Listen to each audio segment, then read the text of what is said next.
जो आवेदन करने की तिथि है वो 21 मार्च से शुरू हो रहे हैं। आप फॉर्म भर सकते हैं और आप प्यारे बच्चों 19 अप्रैल तक, तो 21 मार्च से लेकर 19 अप्रैल तक यहां पर बच्चे फॉर्म भरने के लिए यानी कि डेट दी है। ठीक है भाई।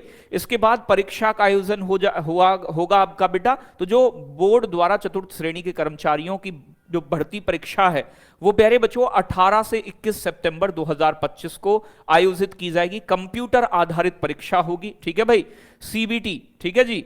तो याद रखिएगा यहां पर करवाई जानी प्रस्तावित है, ये अलग अलग कह रहे हैं कि ऑफलाइन ओएमआर बेस्ड भी हो सकती है।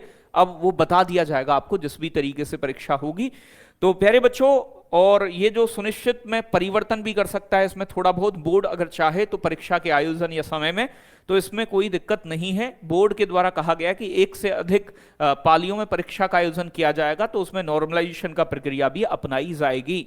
आयु की बात करें तो बेटा 1 जनवरी 2026 के अनुसार आयु 18 वर्ष प्राप्त कर चुका हो, 40 वर्ष का ना हुआ हो, तो 18 से 40 के बीच आपकी उम्र है तो आप इस फॉर्म को भरने के लिए एलिजिबल हैं।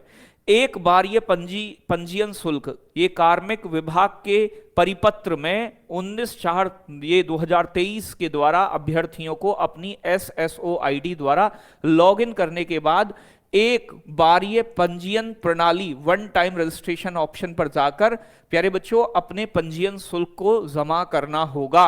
ठीक है भाई। तो आपको अगर यहां बात करें सामान्य वर्ग के हैं, क्रीमी लेयर के, अन्य पिछड़ा वर्ग के हैं, अति पिछड़ा वर्ग के हैं, तो आपको 600 रुपए देने हैं। राजस्थान के नॉन क्रीमियर लेयर श्रेणी के, अन्य पिछड़ा वर्ग के, अति पिछड़ा वर्ग के, आर्थिक रूप से कमजोर वर्ग, अनुसूचित जाति अनुसूचित जनजाति के आवेदक 400 रुपए देंगे। सामान्य दिव्यांग आवेदन हेतु 400 रुपए का यहां पर फीस लगेगा। तो ये 600 रुपए से 400 रुपए तक आपकी फीस है परीक्षा का। ठीक है भाई। तो यहां पर जो परीक्षा होगी वहां बेटा 120 प्रश्न पूछे जाएंगे, 200 नंबर का पेपर होगा, ऑब्जेक्टिव टाइप क्वेश्चन पेपर होगा, 2 घंटे में आपको करना है पेपर।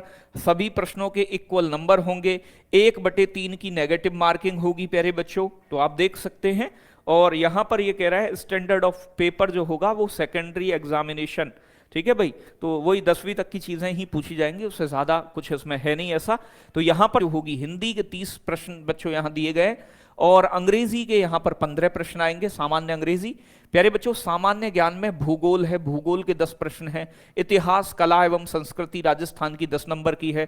भारतीय संविधान एवं राजस्थान राज्य के संदर्भ में राजनीतिक प्रशासन व्यवस्था 10 नंबर की। सामान्य विज्ञान 5 नंबर के।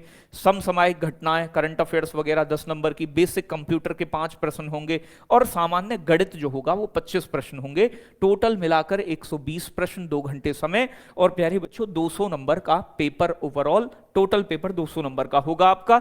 यहां पर भी एग्जाम होते हैं उसमें राजस्थान जीके का सिलेबस ज्यादा होता है, तो उसके लिए भी यहां मांग की गई थी कि भाई इसमें 4th क्लास वाली जॉब में भी अभी राजस्थान जीके इसका वेटेज बढ़ाया जाए। तो यहां पर उनका ट्वीट भी आया आलोक राज जी का कि 4th क्लास के कर्मचारियों की परीक्षा में सिलेबस में राजस्थान जीके के परसेंटेज को बढ़ाने के बारे में कोई सूचना ना मिली है और ना ही कोई लेटर मिला है। वैसे भी सिलेबस में संशोधन का काम संबंधित विभाग ही कर सकता है, बोर्ड नहीं कर सकता, तो डिपार्टमेंट जो है वही करता है। तो हो सकता है, वैसे अब तो मुश्किल ही लगता है कि राजस्थान जीके का वेटेज बहुत ज्यादा बढ़े, तो ये एक अच्छा मौका है।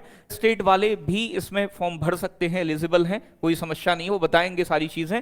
तो राजस्थान में 53,749 पदों पर भर्ती शुरू, 19 तक आवेदन कर सकेंगे। ठीक है भाई। तो आप देख सकते हैं राजस्थान में बेरोजगार युवाओं के लिए एक अच्छी खबर है। सरकार चतुर्थ श्रेणी के लगभग 54,000 पदों पर भर्ती प्रक्रिया शुरू कर दी है। इसमें गैर अनुसूचित क्षेत्र में 48,199